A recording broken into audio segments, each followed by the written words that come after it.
Gold trusted gold buyers. మీరు తాకట్టు పెట్టిన బంగారాన్ని విడిపించి ఈ రోజు ఉన్న మార్కెట్ ధరకు కొనబడను. ప్రతి సంవత్సరం లాగానే ఈ సంవత్సరం కూడా జరగబోయే శ్రీరామనవమి పోటీలను మన ఊరి సర్పంచ్ గారు ప్రారంభిస్తారు.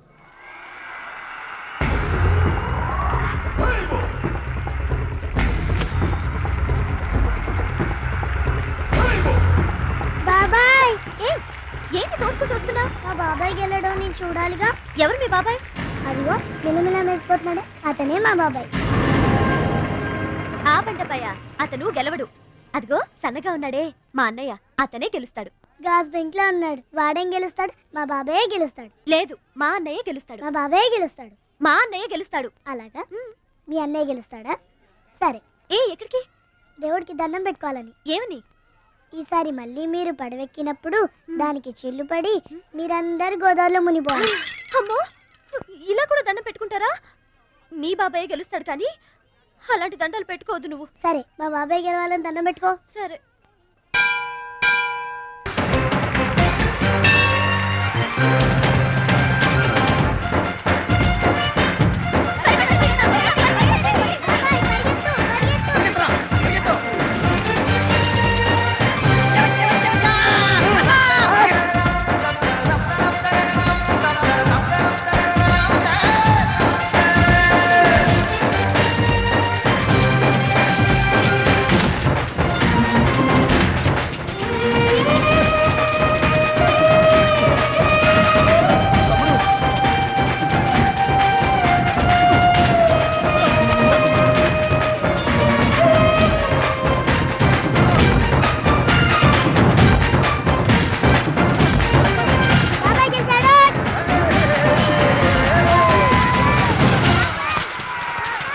అయితే ఏంటి ఇప్పుడు? ఆడి గుండె జబ్బొస్తే నేను డబ్బులు ఇయ్యాలా? మీరిచ్చేదే ఉంది బాబాయ్, మా పొలం ఉంది కదా, అది అమ్మి. ఆహా, అమ్మి డబ్బు ఒట్టుకుపోదామని వచ్చావన్నమాట. మా తల్లే, వాటాలు పంచేయడానికి మీ 5 పూచు పుల్ల కూడా లేదు ఇక్కడ. మా అమ్మా నాన్న వాడిని డిగ్రీ దాకా చదివించారు, అది గుర్తుంచుకోండి. వాడు చదువుకున్నాడు కాబట్టే వాడికి 5 ఎకరాలు పంచారు, మీరు చదువుకోలేదు కాబట్టే మీకు 20 ఎకరాలు ఇచ్చారు. అయినా ఇవాళ వాడి ప్రాణం మీదకి వచ్చి అవసరమై వాడి పొలం వాడు అమ్ముకుంటానంటే మీరు అభ్యంతరం పెడతారేంటండి? అయినా వాడికి చదువు వచ్చింది, చదువుకున్నాడు, మీకు చదువు రాలేదు, చదువుకోలేదు. వాళ్ళు రాలిపోతాయి మరో మాట మాట్లాడేవంటే. నాకు చదువు రాదు కాదు, ఆడి కోసం త్యాగం చేశా. అన్నయ్య, నువ్వు పలక బల్పం పట్టుకో, నేను పలుకు పార పట్టుకుంటానన్న. అన్నయ్య, నువ్వు బళ్ళోకి వెళ్ళు, నేను బర్రెల కాపలాకి వెళ్తానన్న. అన్నయ్య, నువ్వు లాగు చొక్కా వేసుకో, నేను గోసి పెట్టుకుంటానన్న. ఇలా ఆడి కోసం త్యాగాలు చేయబట్టి ఆడు చదువుకొని గొప్పడు అయిపోయాడు. ఇంకా ఆడి కోసం త్యాగాలు చేసి నా పెళ్ళం పిల్లల రోడ్ల మీద అడుక్కు తినమంటావా? చెప్పు చోమహా. అలా అంటావేంటి బాబాయ్? 15 ఏళ్లుగా మా పొలం మీరు పండించుకుంటున్నా ఒక్క పైసా కూడా అడగలేదు. ఇవాళ అవసరం వచ్చి మా పొలం మేము అమ్ముకుంటామంటే కుదరదంటారేంటి? ఏంటి నిలదీస్తున్నావా? నీకు సమాధానం చెప్పాల్సిన అవసరం నాకు లేదు. పిచ్చయ్య గారు, మీరు మాట్లాడుతుంది ఏమీ బాగలేదు. అరే, ఆపరేషన్కి అవసరమై వాడి పొలం వాడు. పొలం మాట ఎత్తకుండా ఉంటావంటే నేను రాత్రికేడ పడుకొని పొద్దుటే వెళ్ళిపోండి, లేదా అక్కర్లేదు, మేమే వెళ్ళిపోతాం.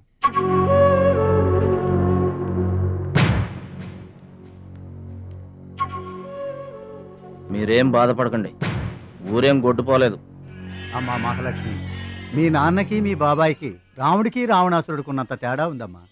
చట్ట ప్రకారం ఈ పొలం మీదే, దాన్ని మీరు ఎప్పుడైనా ఎవరికైనా అమ్ముకోవచ్చు. కావాలంటే మేము కూడా సాయంగా ఉంటాం. మీరు చేసేది అట్టుకోవడం పాచడే. ఏంటి మీరు పంచాయతీ ఎట్టగానే పంచాయతీ అడిచిపోయి పరిగెత్తుకుంటా వచ్చి మీ కాళ్ళ కడబడతాం అనుకుంటున్నారా? ఏయ్, పిచ్చి పిచ్చి వేసారంటే పొలంలో కలుపుని తీసినట్టు తీసి అవసరం మరే తెలియట అనుకుంటున్నారా? పిచ్చియా, నోరు జారుతున్నావు. నోరు జారటం కాదురా, మధ్యలో ఎవడైనా మాట్లాడాడంటే మెడకాయలు తెగిపోతాయి. ఏంటండి మరి అన్యాయంగా మాట్లాడుతున్నారు?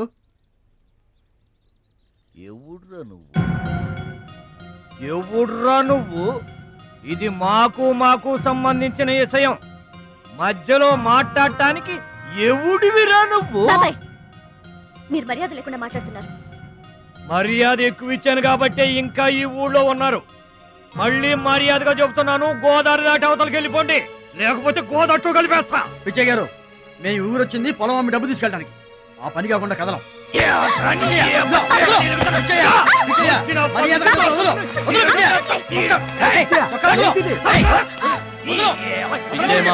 చేస్తున్నావు నువ్వెవర్రా చెప్పటానికి? మనిషిని రా పశువా. రేయ్ భద్రాచలం, నాన్న మీదే చేసుకుంటావరా? రండ్రా.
నాన్నగారికి కావాల్సిన మనిషి దొరికాడు. ఊళ్ళో పెద్ద మనిషిని నా మీద చేసుకుంటావా? ఒరే భద్రాచలం, నీ అంతు చూస్తాను. చూసారులే పొండ్రా, మొదలే చూడలేదు, నా అంతేం చూస్తారు? ఇంత గొడవ జరిగిన తర్వాత ఇక మా పొలం ఎవరు కొంటారు? ఎవరో కొనకపోతే నేను కొంటానమ్మా. చుబ్బలు కొంటావా? పిడి కావాలా? నీకు ఏది కావాలి? వారం తిరగకుండా మీ డబ్బులు మీ చేతిలో ఉంటాయి. ఉంటానండి. ప్రెసిడెంట్ గారు డబ్బిచ్చి నిన్నే హైదరాబాద్ పంపిస్తాన్నారయ్యా. నేను హైదరాబాద్ రావటం ఏంటి, ఊరుకోండి. ఏంటమ్మాయి గారు మీరు కంగారు పడుతున్నారు? ఆపరేషన్ చక్కగా జరుగుతుంది, మీ నాన్నగారు 100 ఏళ్ళు చల్లగుంటారు. ఏంటండి తప్పు మాట్లాడేనా? భద్రాచలం, అసలు నీ గురించి నువ్వెప్పుడైనా ఆలోచించుకున్నావా? ఆలోచించుకోవడానికి ఇంకేం ఉంటుందండి? కష్టపడి పని చేయడం, కడుపు నిండా తినడం, ఏళ్ళకి తొంగోవడం, అంతేనా? అంతకు మించి ఇంకేముంటుందండి? ఉంది. నీలో నీకే తెలియని ఒక గొప్ప కళ ఉంది. నీకోసం ఎదురు చూసే ప్రపంచం ఒకటి ఉంది. ఒట్టండి, ఒక్క ముక్క అర్థం కాలేదండి. ఇందులో అర్థం కాకపోవడానికి ఏముందయ్యా? చూడు, నీళ్లలో మునిగిపోతున్న పడవను కాపాడి ఒడ్డుకు లాక్కొస్తుంటే నీలో సంజీవని పర్వతం మోసుకొస్తున్న హనుమంతుడు కనిపించాడు. పంచాయతీలో అంతమందిని చితకబాదేస్తుంటే కొండల్ని పిండి చేస్తున్న భీముడు నీలో కనిపించాడు. చూడు భద్రాచలం, ఇన్నాళ్లుగా నీలాంటి వాడి కోసమే వాళ్ళ నాన్నగారు వెతుకుతున్నారయ్యా. నువ్వు వాళ్ళ నాన్నగారి చేతిలో పడితే టైకొండో ఛాంపియన్ అవుతావు. తాయికొండ? టైక్వాండో. భద్రాచలం కొండ తప్పితే నాకు ఇంకొక కొండ తెలియదండి బాబు. అందుకే నువ్వు తెలుసుకోవాలి. నువ్వు హైదరాబాద్ రావాలి. నమస్కారం అండి, నా బతుకు నన్ను బతకనియండి. ఈ ఊరు, ఈ ఏరు, మా వాళ్ళు, మా పొలం, ఇవి చాలండి నాకు. చూడండి, గోదారమ్మ గడప దాటి నేను ఎక్కడికి రానండి. నువ్వు రావాలి. ఎస్, సూర్యుడు తాను ఉదయించిన చోటే ఉండిపోతానంటే లోకంలో వెళ్తురుంటుందా? కాబట్టి నువ్వు రావాలి, నువ్వు రావాలి, నువ్వు రావాలి.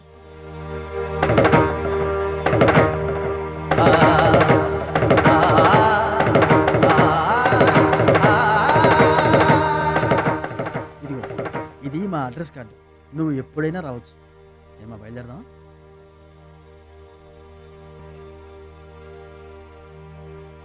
వాడి జిమ్మడిపోను, వాడి నాశనమైపోను, వాడి చేతులు విరిగిపోను. పసిపిల్లలను కూడా చూడకుండా కొట్టాడమ్మా వాడు. వాడి కొంప కూలిపోను. మింగడానికి మెతుకులేని పొండాకొర్లు నా మొగుడిని కొడతారా? వీళ్ళు నాశనమైపోను. పుట్టింట్లో కూడా పడని తిట్లు ఎదిరింటోళ్ళతో పడాల్సి వచ్చింది. నాకు ఈ కర్మ ఏంటండి? మిమ్మల్ని తేలిగ్గా వదలను. నా తడాక ఏంటో చూపిస్తా, మీ అంత తేలుస్తా. మర్డర్ కేసులో ఇరికించి మిమ్మల్ని అందరినీ పక్కలో ఇస్తానే అనుకుంటున్నారా? ఇంకా మీ మాటినేది నా మీద చేసుకున్నంత గొప్పడైపోయా మీ తమ్ముడు. నా దిగువ పొలమే మీదే, అది గుర్తుంచుకోండి. నేను కట్టు బిగించానంటే పొట్టు నీళ్లు కూడా మీ చెవులోకి రావు. నేను కాదన్నానంటే బస్తా ధాన్యం కూడా బయటికి రాదు. ఆకలితో మనమల మాడి అనుకుంటున్నారు.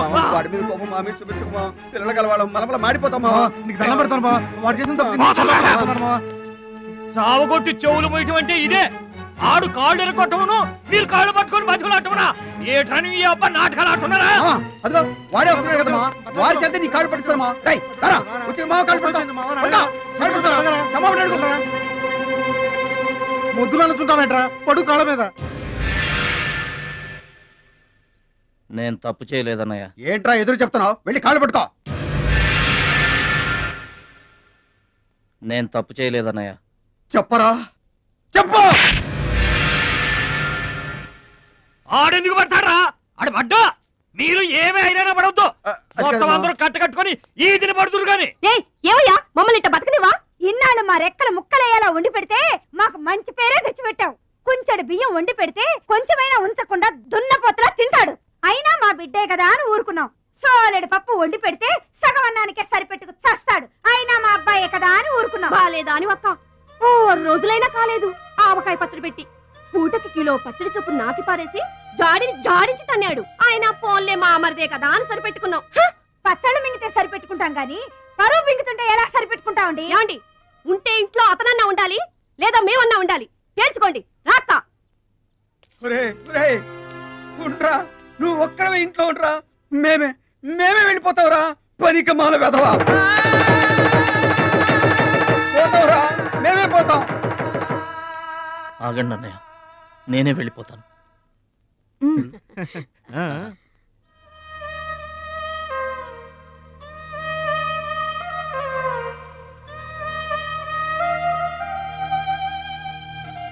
ఆగో, ఆ సూట్ కేసులో ఏం తీసుకెళ్తున్నాడు చూడండి.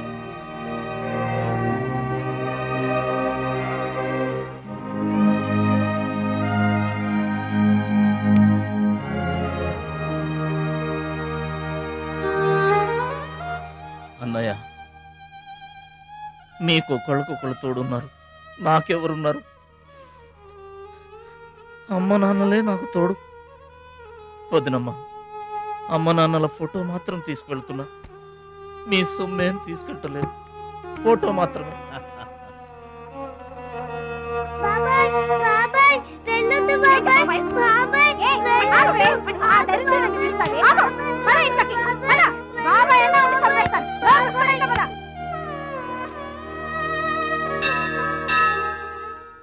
చిట్టమ్మ, నా కోసం ఎవ్వరూ రాకపోయినా నువ్వు వస్తావని నాకు తెలుసు.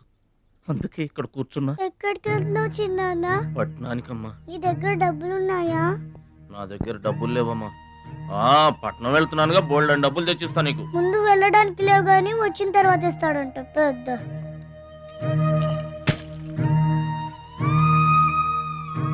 బడిలో మాస్టర్ చెప్పారు చిన్నాన్న, ఎదిగే వయసు, పారే ఏరు, ఖర్చయ్యే రూపాయి తిరిగి రావని. జాగ్రత్తగా ఖర్చు పెట్టే.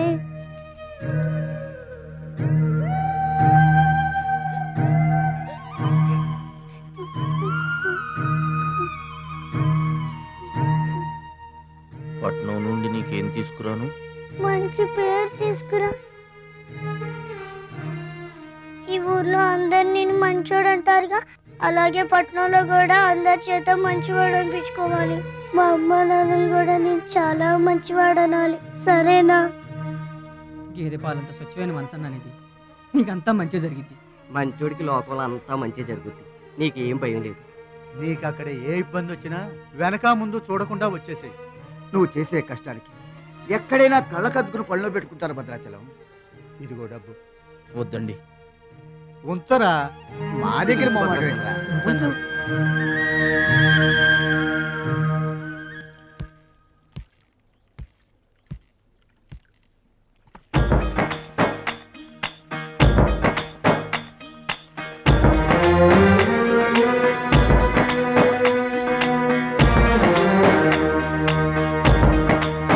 భద్రాచలం అని ఒక కేకేస్తే చాలు, మెరుపల్లే వచ్చేవాడు, ఓ మాయల్లే వచ్చేవాడు, వచ్చి మమ్మల్ని కాపాడేవాడు. ఇప్పుడు మేము ఎవరిని కేకేయాలయ్యా? ఆ కళ్ళంటే నీళ్ళేంటయ్యా? పల్లెను వదిలి వెళుతుంటే తల్లిని వదిలి వెళుతున్నట్టుంది. భద్రాచలం అయిన వాళ్ళు వద్దనుకున్న నోరు లేని జీవాలు నిన్ను వెతుక్కుంటూ వస్తాయి. చూడరా.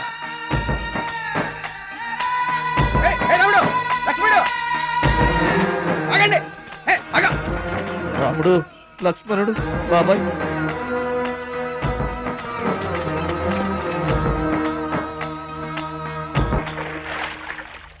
మా గోదారమ్మ పుట్టి బుద్ధెరిగిన తర్వాత మొట్టమొదటిసారిగా ఊరు దాటి వెళుతున్నా. అయిన వాళ్లే అవమానించారు. పనికి మాలిన వాడినన్న పేరు మోసుకు వెళ్తున్నా. రే భద్రాచలం, నువ్వు చాలా గొప్పోడివిరా అని మా వాళ్ళందరూ అనుకున్న రోజునే మళ్ళీ ఈ గడ్డ మీద కాలు పెడతా. అప్పుడే ఈ నీళ్లు మళ్ళీ తాగుతా. దీవించమ్మా.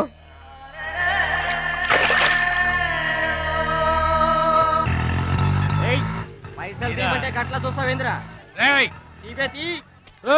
ఏం చేస్తున్నారా? ఏ గంటలకు సైటా?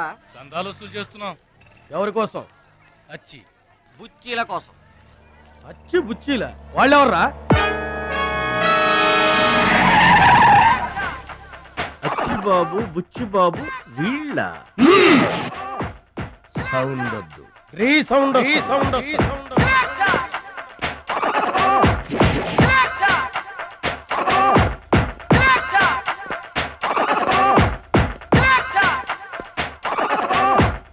మా దారి దొడ్డి దారి.